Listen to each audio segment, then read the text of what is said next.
As you can see on this roof, there's been a little bit of overgrown plants around the roof. This again is another flat roof.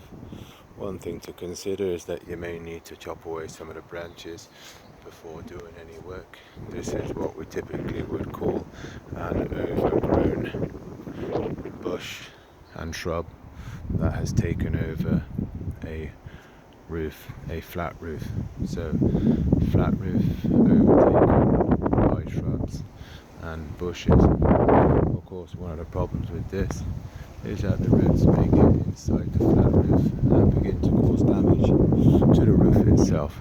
So what you may need to do is cut back all of these branches away from the flat roof, particularly if you wish to carry out any work on the flat roof, to make sure that there is no ingress of water.